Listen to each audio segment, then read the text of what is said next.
안녕하십니까 전국의 유튜브 구독자 여러분, 아프리카TV 시청자 여러분. 매주 수요일 여러분과 좀 기괴하고 무서운 사건에 대한 이야기를 전달하는 오컬트 스토리의 김원입니다. 오늘 여러분과 함께 진행하게 될 컨텐츠는 제목 예고살인입니다. 여러분과 수요일마다 디벳과 관련된 이야기들을 몇 번씩 드렸었는데요. 오늘은 일본과 관련된 디벳입니다. 그리고 제목 자체로 예고살인이란 말이 들어있는 게 왜 그런지 오늘 두 가지에 대한 이야기를 드릴 겁니다. 한 사건의 두 가지의 예고살인입니다. 혹시 여러분은 이 채널을 혹시 알고 계십니까? 아마 일본 쪽에 좀 관심 있으신 분들은 아마 아실 수도 있을 것 같습니다. 바로 이 채널이라고 부릅니다. 영문명으로는 2CH라고 적혀있는 사이트입니다. 현재는 5채널이란 이름으로 명칭이 바뀌어져 있습니다.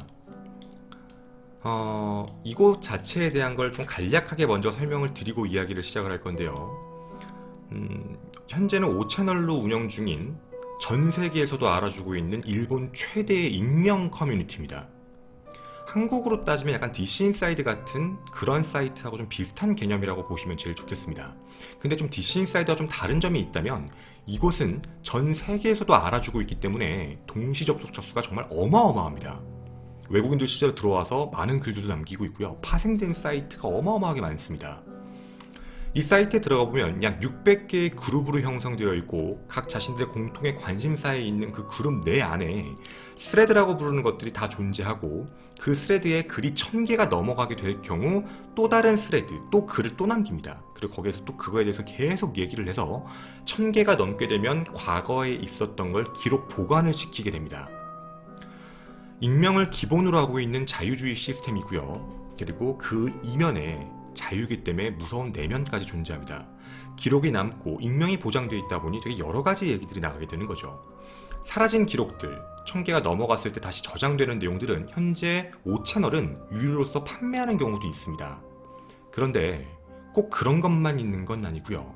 실제 일본의 사이트에 관련되어 있는 디웹 사이트에 들어가 보게 되면 여기에 그 스레드를 전부 다 보관하고 있는 디웹이 따로 있습니다. 즉 우리가 지금 알고 있는 이 채널, 현재 이름은 5채널이지만 이 채널 관련되어 있는 디웹도 분명히 똑같은 복사본으로 존재하고 있는 게 사실입니다.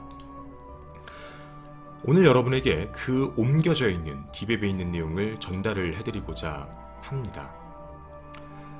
2004년 초에 대한 이야기로 같이 들어가 볼 건데요. 현재 기록은 이쪽에 존재하지 않습니다. 2004년 초 이 채널, 당신은 이 채널이었으니까 이 채널에서도요, 최악의 좀 이상한 사람들, 어떻게 보면 좀 변태 같은 사람들이 모여있는 CC 사쿠라라고 부르는 그런 스레드가 있었습니다. 그런 공간 자체가 존재했는데 당시에 거기에는 아동과 관련되어 있는 성범죄 아니면 성과 관련된 내용들이 너무 많았기 때문에 지금 현재는 관리가 되어 있습니다. 실제로 5채널, 이 채널도 계속적으로 관리를 통하기 때문에 특정 이상한 내용에 대한 부분들은 전부 다 디웹으로 빠진 상태입니다. 이 내용도 현재 디웹으로 내려와 있는 상태입니다. 2004년 초 익명의 동일한 IP로 이상한 글이 하나 올라오게 됩니다. 나 예전에 아동한테 이상한 짓을 해본 적이 있어. 이게 제목입니다.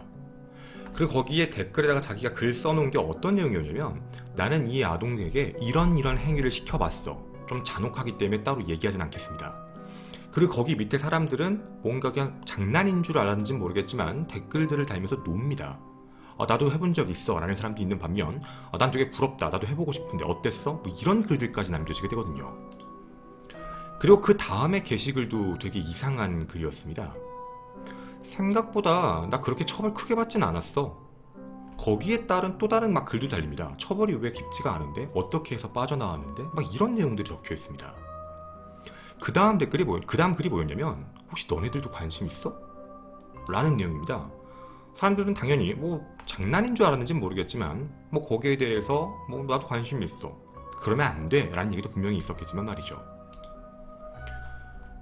이 사람이 그리고 글을 하나 올리게 됩니다. 나 그리고 또 다른 범죄 준비도 끝났어. 아마 조만간 시작할걸? 2004년 초였습니다. 사람들은 에이 뭐 증명 좀 진짜 해보던가 뭐 이런 글도 있었지만 사람들은 에이라고 생각을 많이 했을 겁니다. 설마 진짜일까죠? 근데 진짜 글이 올라옵니다. 2004년 11월 7일 이 사람이 글을 올립니다. 나 진짜 했다. 근데 예전하고 조금 다르네. 그리고 웃음 표시 있죠? 한국어로 하면 크크크 같은 겁니다. 예전에는 그냥 성범죄 관련 그런 것만 했는데 나 오늘은 죽였어 라고 글을 남기게 됩니다. 물론 아무도 믿지 않았습니다.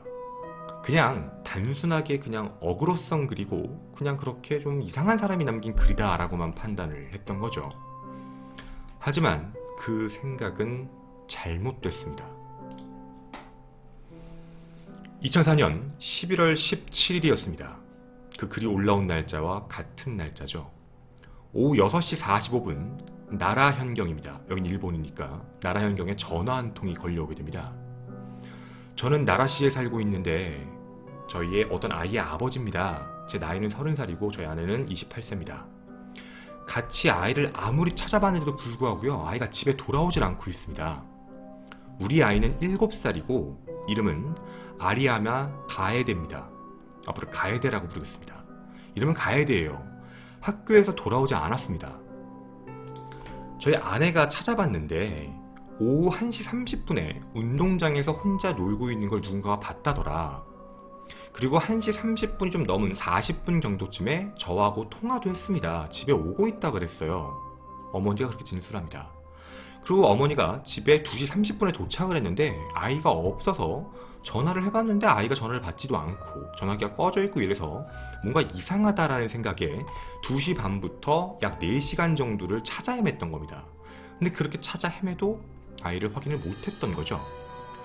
그렇게 해서 6시 45분에 경찰에게 전화를 했던 겁니다. 경찰은 처음 이 전화를 받고요. 아이가 길을 잃었나? 혹은 뭐 아는 사람 집에 갔나? 아니면 친구 집에 놀러 갔을 수도 있지 라고 생각을 했던 겁니다. 즉 실종이라고 판단했던 거죠. 단순 가출 혹은 실종. 그냥 단순하게 집 주변을 이제 수색을 해봐야 되겠다, 뭐 CCTV도 확인해봐야 되겠다 정도로서 준비를 하고 있었던 순간이었습니다. 그리고 당시 나라 연경은 이 아이에 대해서 찾길 바랬기 때문에 곧바로 일러스트를 만들었습니다. 처음엔 단순하게 실종이라고 생각했기 때문에 얼굴을 제대로 공개하지는 않았던 거죠. 아이가 입고 있던 옷에 대한 겁니다. 데님 점퍼, 데님 스커트를 입고 있었고 안에 베이지가 그 베이지 캔버스를 신고 있었다. 가방이 있었고 휴대전화도 가지고 있다. 키는 약 130cm다. 이렇게 이야기를 하게 됩니다. 여기까지 모든 내용이 전달이 됐던 거죠. 그렇게 수색을 준비하고 있는 상황이었는데요. 11월 17일 그날 저녁 8시 45분에 이상한 일이 벌어집니다. 8시 4분 실종된 가에데 엄마 핸드폰으로 가에데가 무언가 보내옵니다. 문자가 아니고요. 이메일로 보낸 첨부페일 메시지입니다. 이메일 첨부페일. 그러니까 누가 이메일로 해서 이메일 내용을 핸드폰으로 보낸 거죠. 그래서 어머니가 이게 뭐야 하고 딱 열어봤는데 사진이 한 장 뜹니다. 사진에는 어떤 모습이었냐면 자신의 딸 가에데가 잠자는지 모르겠지만 사망한지 모르겠지만 쓰러져 누워있는 채 그리고 얼굴 같은 게 다 젖어있는 상태, 그 상태의 사진이 전송됩니다. 그리고 그 밑에 글이 하나 적혀있는데요. 너희 딸 죽었어 라는 글이 남기게 됩니다. 그걸 본 어머니는 너무 놀라서 바로 경찰에게 보여줬고 이걸 본 나라는 경우 보자마자 이거는 단순 실종 아니다. 납치 혹은 살인일 수 있다. 물론 살인에 대한 건 정확하게 처음에 얘기하진 않았습니다. 왜냐면 사진을 봤을 때 사람이 죽었는지 안 죽었는지도 확인이 안 되기 때문에 물론 너희 딸이 죽었어 라고만 적혀 있으니까 무조건 살인사건은 일단 시신이 있는지 없는지를 확인해 봐야 되는 문제였기 때문에 일단 살인의 무게를 둔 납치라고 보고 수사를 바로 시작합니다. 즉 형사사건인 거죠. 바로 경찰은 휴대전화에서 이메일이 온 발신지부터 확인합니다. 발신지는 나라현의 미사토 오지정이라고 부르는데 근처였습니다. 그렇게 계속 수색을 하고 있었는데 저녁 11시 45분에 어머니에게 이번엔 전화가 한 통 옵니다. 모르는 번호가 전화가 와서 뭐지라는 생각에 뭐 이렇게 혹시 내 딸인가? 전화를 받아서 여보세요? 라는 말을 했는데 아무런 답이 없었던 겁니다. 우리 딸이 살아있나? 죽은 건 아니겠지. 설마 정말 죽였겠어? 딸 얘기해봐. 괜찮아. 누구세요? 우리 아이만 살려주세요라고 얘기하는데 그러고 2분 뒤에 전화가 끊어집니다. 바로 11시 47분 그 핸드폰으로 전화를 했지만 전화를 받지 않았던 거죠.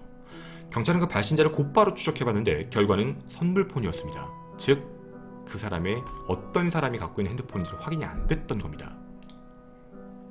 분명히 이상한 사건입니다. 아이는 분명히 그냥 실종이 아닌 납치입니다. 그렇게 수색을 계속하고 있다가 어머니에게 전화가 온 지 15분 정도가 지납니다. 2004년 11월 18일 새벽 12시 5분 전화가 온 지 약 15분 정도가 지난 상황이었습니다. 가야대 양이 발견됩니다. 바로 이곳에서 발견됩니다. 그냥 발견된 건 아니고요. 해고리정이라고 부르는 택지 조성 지역의 도로의 배수구에서 발견됩니다. 모습은 굉장히 처참하게 발견됐습니다. 돌판지 같은 상자에 몸이 구겨 넣어진 채로 확인이 되었고 옷은 지금 보시는 소지품 중에 핸드폰이 없었고 가방이 없었고 그리고 겉 데님 자켓이 없었습니다. 신발도 없었고요. 나머지는 다 있는 상태로서 확인이 됐던 거죠. 체온 조사를 확인해 봤는데 11월 17일 오후 4시경에 사망한 것으로 추정이 됩니다.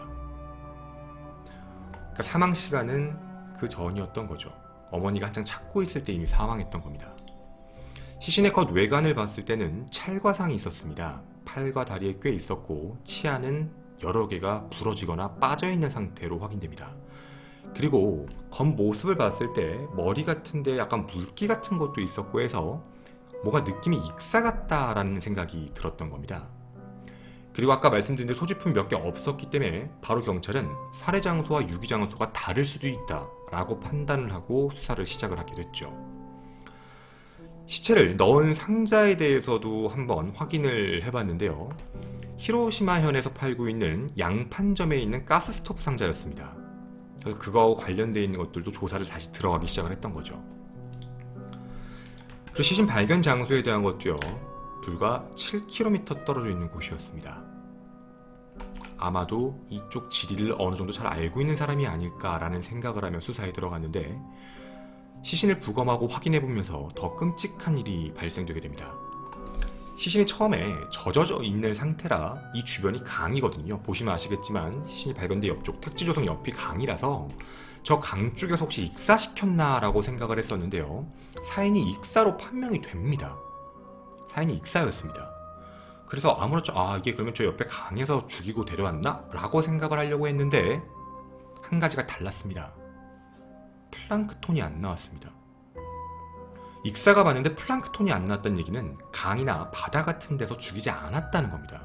즉 일반적인 집, 약간 수돗물에서 나오는 현상, 그런 성분들이 검출됐다는 건 집 안에서 욕조 같은 데다가 아이의 머리를 박아놓고 그렇게 해서 익사시켰다라고 보는 게 더 확실하다라는 생각이었던 겁니다. 즉 살해 장소와 유기 장소가 다른 겁니다. 시신을 정밀 부검해본 결과 여기서 끝나지 않았습니다. 좀 끔찍한 것 중에 하나였는데 속옷이 반대로 입혀져 있었습니다. 어머니에게 혹시 속옷을 반대로 입는 경우도 있느냐라고 물어봤는데 우리 아이가 그럴 리도 없고 제가 매일 아침 입혀주는데 말도 안 된다라고 진술을 했거든요. 당연히 의심 가는 게 하나 있었던 겁니다. 아동 성범죄. 당연히 부검을 하겠지만 마음이 무거울 수밖에 없습니다. 당시 부검을 집도했던 그 일본에 있는 그 집도의도 굉장히 마음이 아팠다라고 얘기를 하고 있거든요. 어쨌든 아이기 때문에 조심스럽게 성기 주변에 대한 걸 조사를 해보기 시작을 했는데 바로 확인이 된 게 하나 있었습니다. 인간의 모발이 나오게 됩니다. 근데 그 모발이 머리카락이 아닌 채모라고 나왔습니다. 채모라고 하면 아마 머리카락일 수도 있겠지만 그게 아닐 확률도 놀랐던 거죠. 몇 점 확인이 되고 그리고 타액이 확인됩니다. 근데 타액이 좀 소량으로 나왔기 때문에 DNA에 대해서 조회를 해봤는데 DNA가 머리카락과 타액이 약 97%가 일치하게 됩니다. 물론 너무 미량이어서 그 정도였지만 이 정도면 거의 확실하다라고 판단을 했던 거죠. 혈액형은 B형인 남성으로 판단이 됩니다. 즉 성범죄를 일으켰다는 얘기입니다. 그런데요, 제가 여러분과 과거에 얼마 전 토사팩에서 진행했던 컨텐츠에서 한번 얘기를 했었습니다. 간호사 사건이 있었는데 아마 기억이 나실 것 같은데요. 네크로필리아라고 말씀을 드렸습니다. 사람이 사망 전과 사망 후에서는 나오는 상처에 대한 부분이 다릅니다. 이 아이는 살아있을 때 그리고 사망했을 때도 성폭행을 당한 것으로 확인이 됩니다. 살아있을 때 난 상처도 확인이 됐고 사망했을 때 난 상처까지도 확인이 됩니다. 즉 네크로필리아죠. 제가 시간이라고 불렀던 겁니다. 시체를 강간하는 경우 네크로필리아까지 한 정말 사이코틱한 범죄자였습니다. 즉 성범죄입니다. 되게 처참한 결과였습니다. 반드시 범인을 잡았어야 됩니다. 경찰은 목격자부터 탐색을 시작했는데 당일 17일 1시 5분, 낮 1시 5분에 피해의 아이와 다른 여자아이 둘이 동문으로 나왔다는 것까지 확인이 되고, 그리고 2시경이었습니다. 어떤 남자를 데려가는 것, 남자가 아이를 데려가는 걸 봤다라는 목격 진술이 나오게 됩니다. 물론 아이들의 목격 진술이었는데 가하대가 차에 타는 걸 봤어요 라는 이야기를 합니다. 차에 타는 걸 봤다고 얘기하니까 경찰도 처음엔 면식범이라고 생각을 했던 거죠. 그러니까 아무렇지 않게 차를 탔겠구나. 아이들은 차량 색상에 대해서 검은색이었나 녹색인가 흰색도 섞여 있었어요. 차량은 닛산하고 좀 비슷한 것으로 확인이 됩니다. 근데 그뿐만 아닙니다. 어떤 사람도, 또 다른 사람도 이상한 차량을 확인한 게 있다라고 또 진술을 합니다. 해치백 형식이었다라고 얘기하면서요. 그리고 이 차량에 대해서도 방범 CCTV로 계속적으로 조회를 해봅니다. 하지만 확인이 안 됩니다. 그 차가 아니었습니다. 목격자 진술로는 범인을 잡을 수 있는 방법 자체가 없었던 겁니다.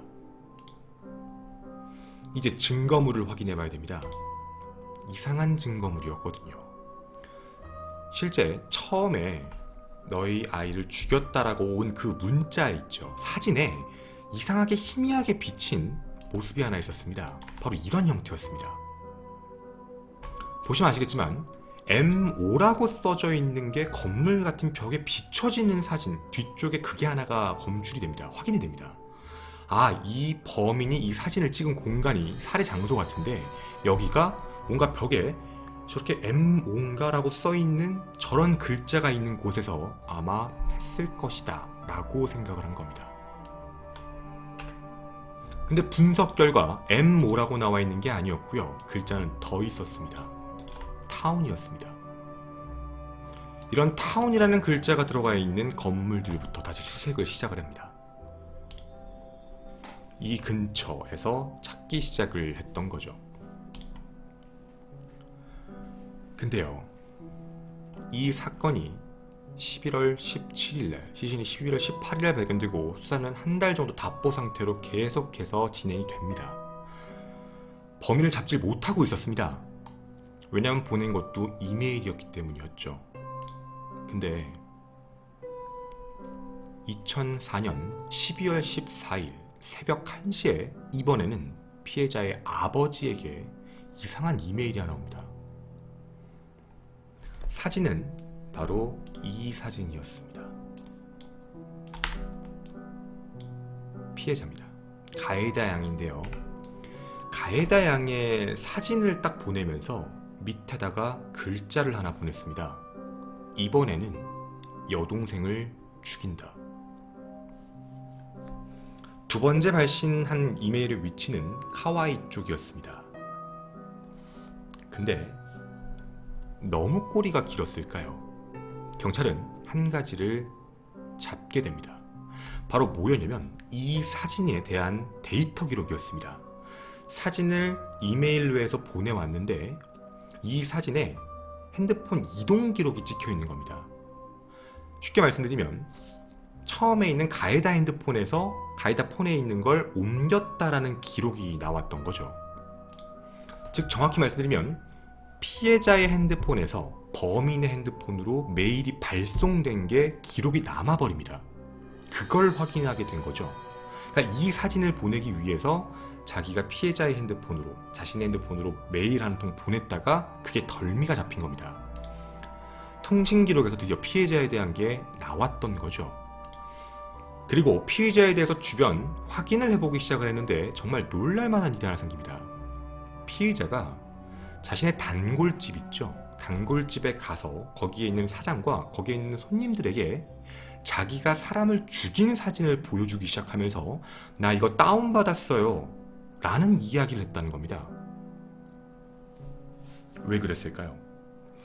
끔찍한 사진이다 라고 이렇게 보여주면서 이거 인터넷에 되게 핫한 사진이에요 라고 해서 보여줬던 겁니다. 그 이유가 나옵니다. 알리바이입니다.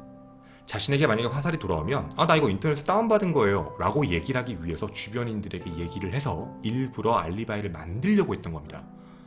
내가 그 이메일을 보낸 건 그게 아니라 나도 그냥 다운받은 건데 그냥 통한 거예요. 아니야, 나 아니에요. 이렇게 얘기를 했던 거죠. 모든 조회에 대한 주변인 진술도 확인합니다. 그리고 이메일 주소를 찾았습니다. 그리고 그 이메일 주소를 확인해 본 결과 이메일은 범인으로, 용의자로 추정된 사람과 좀 다른 사람이었습니다. 그래서 뭐지라고 확인해 봤는데 그 사람, 이메일 주인에게 가서 물어보니 내가 그 사람한테 이메일 빌려준 적이 있어요 라는 이야기가 나오게 됩니다. 그 범인, 바로 이 남자입니다. 이름 고바야시 가오루입니다. 범인은 그렇게 체포가 됩니다. 2004년 12월 30일 체포가 됐던 거죠. 범인입니다. 그리고 범인이다라고 확신을 내렸던 이유가 사실 있었습니다. 왜 범인이라고 확신했냐면 전과가 어마어마했습니다. 1989년 12월 고바야시가 20살 때 5세 소녀 2명에게 옷을 벗기고 추행한 혐의로 징역 2년에 집행유예 4년 선고를 받습니다. 즉 실제 실형을 산 건 아니라 징역 2년에 집행유예 4년이니까 조심해라 4년간 이란 걸로 풀려났던 거죠. 근데 1991년 10월 달에 또다시 역시 같은 곳에서 5세 소녀에게 음란 행위를 또 시도하다가 목을 조르게 됩니다. 근데 죽이진 않고 살인 미수로 체포가 됐던 거죠. 징역 3년의 실형 선고를 받게 됩니다. 감옥 생활에서는요, 반성하지도 않고 어떻게든 가석방할 것만 기다리고 있었다고 합니다. 그리고 결국 가석방이 됩니다. 1995년 11월 9일 가석방이 되었고 1996년 7월 23일 가석방 기간도 만료가 돼서 이제 모든 죄값을 치르고 끝나게 됩니다. 이렇게 좀 잠잠하게 살고 있던 남자였는데 2004년부터 신문 판매소에 근무를 하면서 이 안에서 배달, 수금이라면서 주변 지리에 대한 걸 너무 잘 알기 시작을 했던 거죠. 9월 26일에는 당시 6살이었던 초등학교 1학년 여자아이에게 말을 걸며 몸을 만진 혐의로 벌금형에 처해지기도 했습니다. 그러다가 11월 17일 범행을 저지른 겁니다. 예고 살인을 했습니다. 이 36살, 이 악마의 집을 압수수색을 해봤는데 그 안에서 피해자의 핸드폰, 가방, 신발, 윗옷 전부 다 발견됩니다. 즉 누가 봐도 범인입니다. 그리고 집에서 더 충격적인 게 나오게 됩니다. 유아 포르노물 100편, 속옷 이런 내용, 속옷 같은 게 약 80여 벌.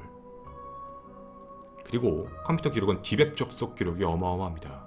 경찰이 확인한 접속 기록에는 분명히 가서 자기가 미리 얘기한 대로 모든 걸 다 했습니다. 처음에 얘기한 대로 투채널 디웹 사이트에서 쓴 글. 나 해본 적 있어. 사실이었습니다. 나 이제 하려고 준비 중이야. 사실입니다. 가석방 끝나고 몇 년간 준비하고 있던 거였죠. 그리고 이런 얘기죠. 나 이제 준비가 끝나고 했어. 그리고 죽였어. 거기에 모두 글을 남겼던 겁니다.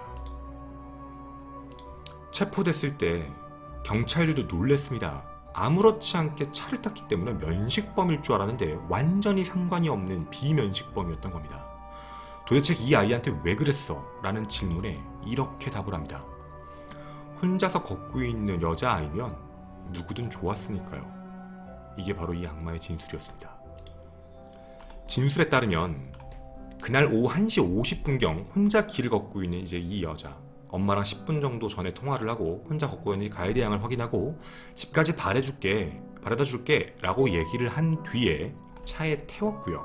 그리고 3시 20분경에 약 11km 떨어진 집에서 숙제도 도와줄게 하면서 같이 놀았다고 합니다. 마치 여자 게임 캐릭터처럼 말이죠. 그러다가 자신이 원하는 행위를 조금씩 하고 있다가 목욕탕에서 장난을 치려고 라고 이야기합니다. 그게 성범죄입니다. 그렇게 해서 너무 자신한테 뭔가 행동을 하는 게 그래서 사람을 잡아놓은 상태로 이제 강제로 성범죄 행위를 저질렀는데 그 순간에 자신의 쾌락에 못 이겨서 욕조에 넣어놓은 거죠. 얼굴을 잠깐 동안만 하려고 했는데 그걸 3분 정도를 넣어놓은 겁니다.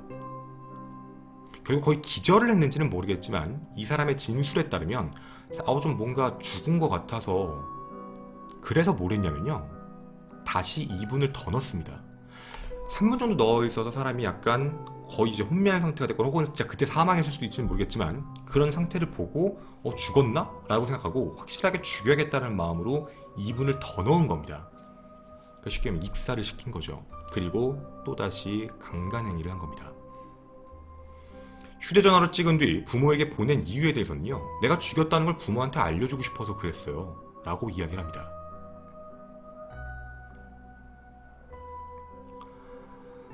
자, 2005년 1월 19일 살인 및 사체유기 혐의로 기소가 되게 됩니다.